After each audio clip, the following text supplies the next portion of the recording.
Hey, welcome to Local Flavor. I'm Deborah Anderson here in Moreland at Aunt Faye's Community Kitchen, and I'm gonna make pork tenderloin today with a balsamic kind of glaze.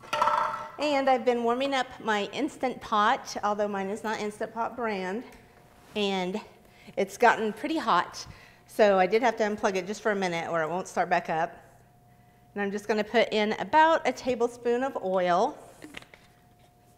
And then I'm going to take the pork loin and pork tenderloin are different. Mainly the size is the biggest way to tell. The tenderloin's a lot smaller. It's usually what they cut into medallions. So I'm going to put the tenderloin in there, if I can get it squeezed out, and brown it on all four sides. About 2 to 4 minutes per side. So that'll take a while. Ugh, that's gross.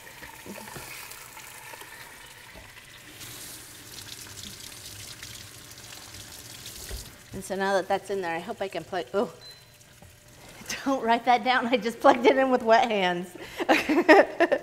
So while that is starting to brown, I'm gonna get our other ingredients ready.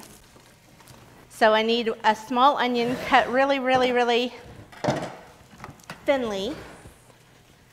I'm gonna cut it in half first. Well, I'll cut the ends off.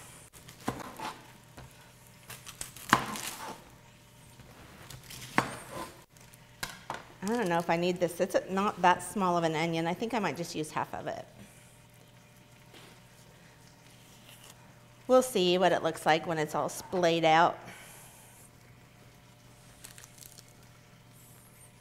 This has a balsamic glaze. I'll tell you, I was asking people for ideas of what to make for the shows, and my friend Jason said, please make smothered pork chops.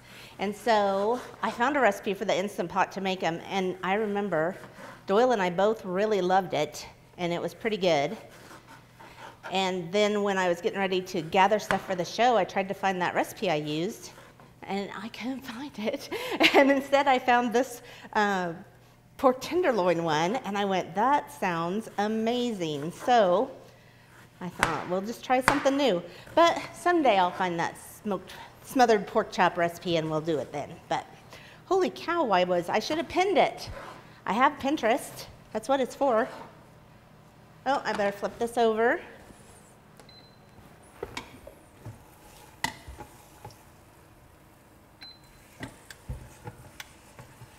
Looks really good. Pork tenderloin is really tender.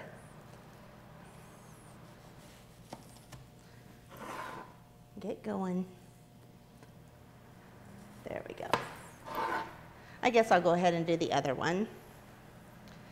Once we get this browned, I'll take it out in order to start sauteing the onion. Now, the magical thing about this recipe is the cook time is 2 minutes. No, I said 2 minutes.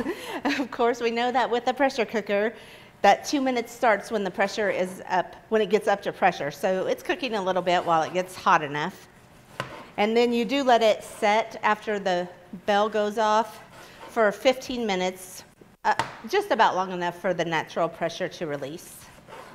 So you get a little more cook time than it seems, but you only have to cook it at pressure for 2 minutes for real. And this is a 1.5 pound tenderloin. If I had only a pound, you could do it for just 1 minute. So I don't have anything that cooks that few of minutes on my preset buttons. I'll have to enter it manually. My pork tenderloin's kind of a triangle shape, so I'm just gonna do 3 sides. So while that one's doing, I'm gonna get the other stuff measured out. Okay, let me look at my thing so I don't forget. In addition to this, I'm gonna have 2 cloves of garlic that I put in with it, but I'll put it in towards the end after these have been getting translucent for a while. And then I need 2.5 tablespoons of balsamic vinegar. I have been putting balsamic vinegar, I don't know if Doyle knows this, but when he tells me to marinate the steak, usually we use soy sauce, liquid smoke, some seasonings. I've been using the same stuff but adding balsamic, and it is amazing.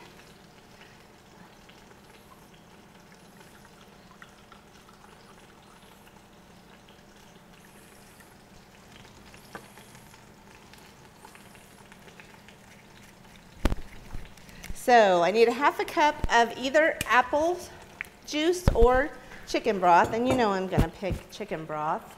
So I need to get another measuring cup.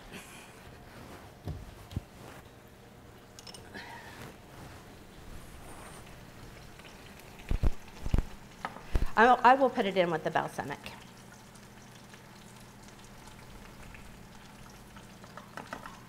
But a half a cup of water. These are about a quarter cup, so I'll have to fill it twice. Ooh, you smell good. That looks like apple juice, doesn't it? So remember, I used the powder. So if I'm only putting in a half cup, and I only need a teaspoon of seasoning per cup, I'll only have to put in a half a teaspoon. You smell very close to done.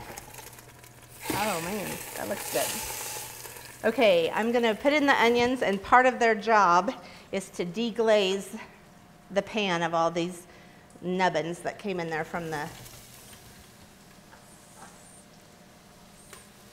Close enough. So I want to stir it around and scrape the bottom to get all the browned bits from the bottom. And we'll let these get translucent, and then we'll add the garlic. In the meanwhile, let me keep measuring. I need about a half teaspoon of the stock.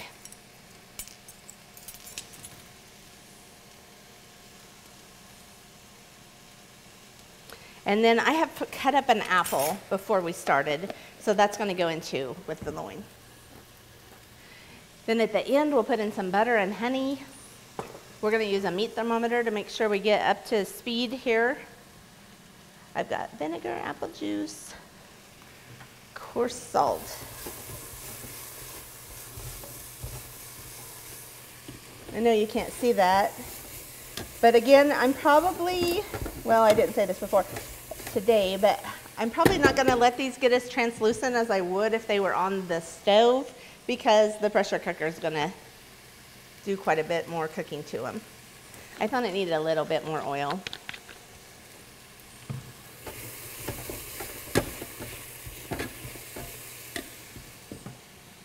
Okay, let's add our garlic now. And I'm also going to need a half a teaspoon of coarse salt.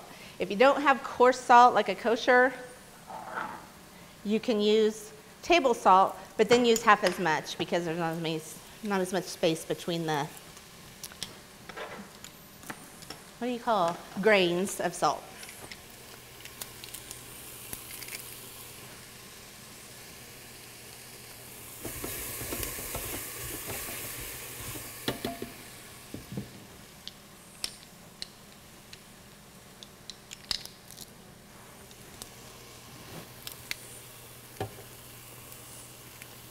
I'm going to put in just a little water too to help loosen up the burned spots at the bottom. They're not really burned with the browned bits at the bottom. Okay, little garlic. Good job. Ooh, that made it look like caramelized onions. And the broth was just the water. It's not made into broth yet. Oh, look at you. That is turning out awesome. Add the garlic. Now I'm going to put in the vinegar, and that also had some water in it, and our chicken stock. Put it all, and let me stir that up.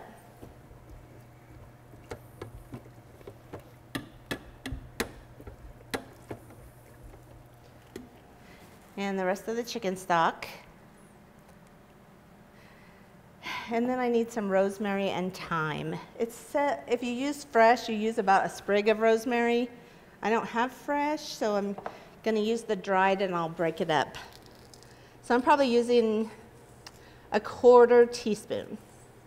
When they're dried, you don't need as much as when they're fresh. So, and then 3 sprigs of thyme. I'm going to make that about a half of a teaspoon.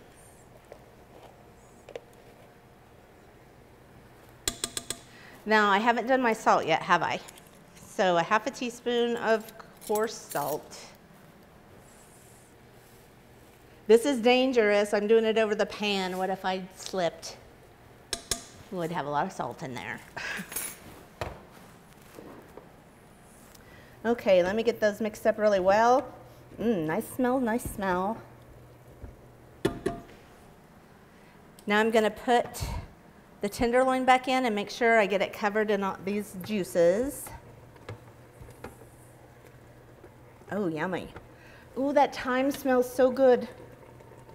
I'm actually digging up some of the onions to put on top of it too. And I cut up an apple, so I'll put that in now too. Right on top. And let me turn off the saute function, cancel that. And let's put the lid on.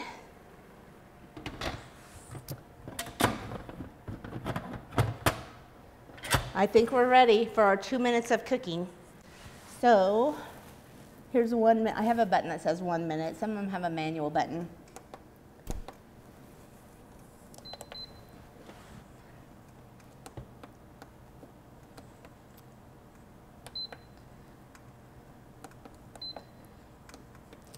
I'll look at this on break, but it might need to cool off a bit before I can get it to. It's been on saute for a while, so I need to get it to just go for 2 minutes. Or I could put it on the 99 minute and just watch it and turn it off.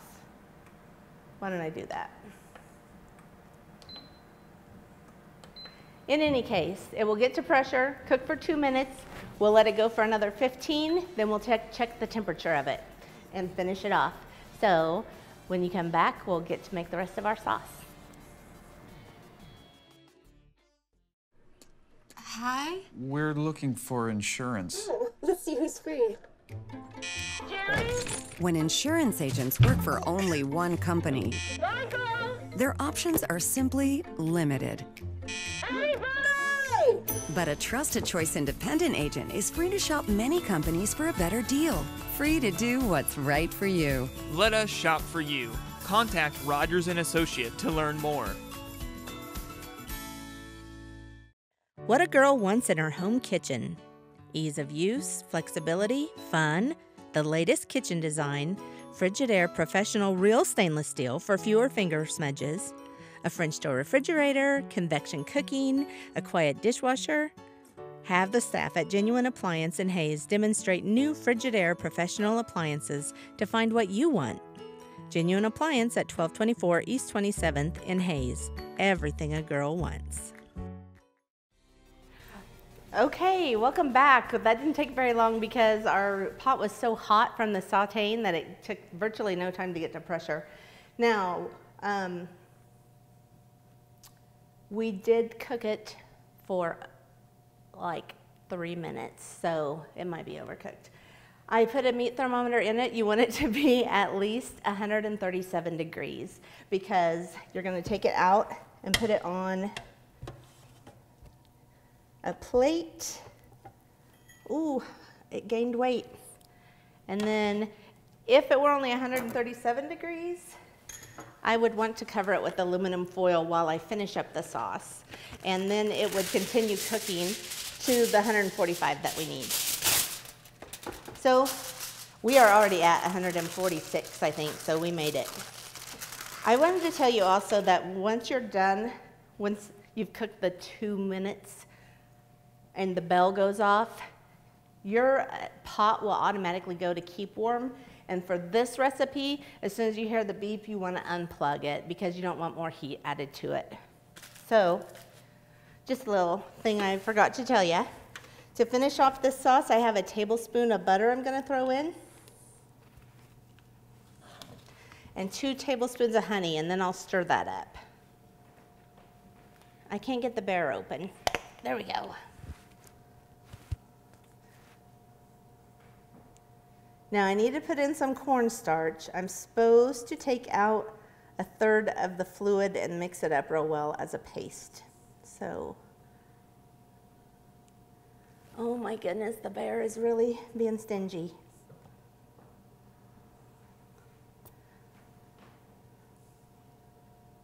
I'll have to go over on the next one because this stuff will never come out.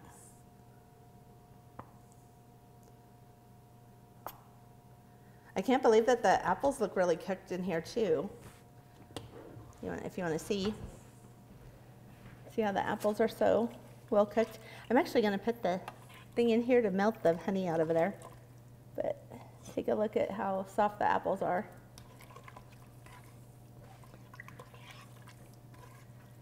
And let's get that all stirred up. And now I need to put in 2.5 teaspoons of cornstarch, but I don't want to put it in there or it will get all clumpy. Oh my goodness, you made it hard on me. I'll get a tiny bowl.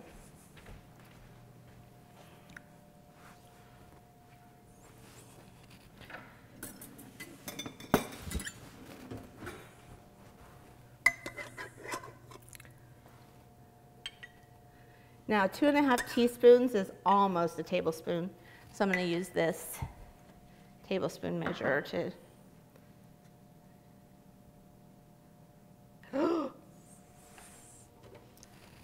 went a little over.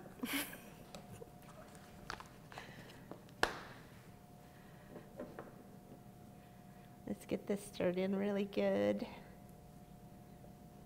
Hopefully it's small enough that I can get all the lumps. Cornstarch is a magical little powder, but it certainly can clump up a lot. I should have this back on plugged in too and on saute so I can let that thicken.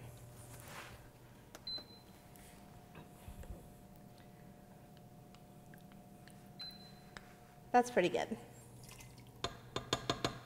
Now I want to get a flat edge so I can make sure I get all, remember how we were trying to get all the brown bits off the bottom? I'm still working on keeping that in mind.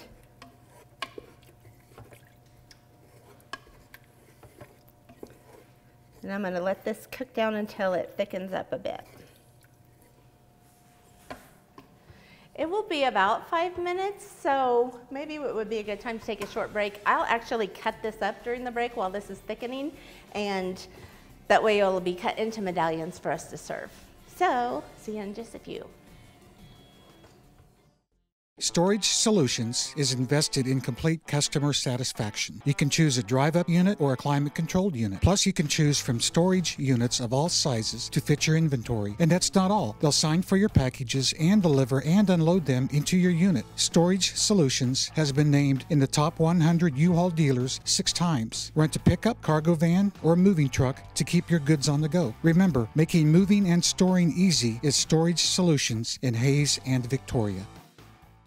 Make a difficult choice an easy one with Cedar View Assisted Living's knowledgeable and caring staff.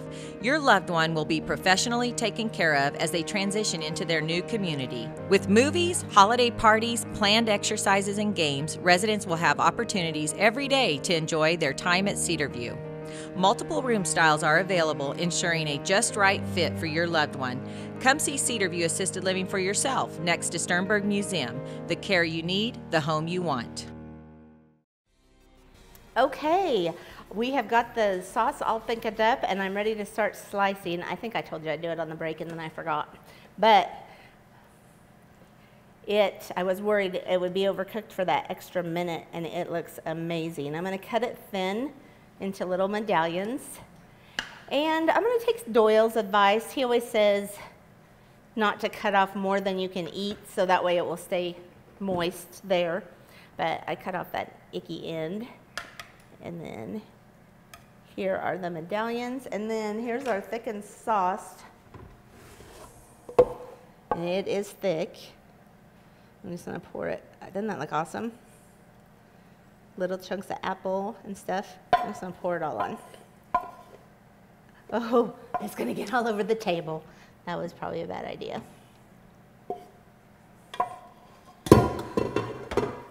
And let me get a little piece. They are so tender. Tenderloin is exactly as it sounds. That looks perfect. Let me cut it right here. I'm just using a table knife to cut it. It's so tender. And I usually like a little bit of a saltier sauce, but this one is so mild and just a tiny bit sweet. From the balsamic's a little bit sweet for a vinegar. and the apple in it. It is awesome.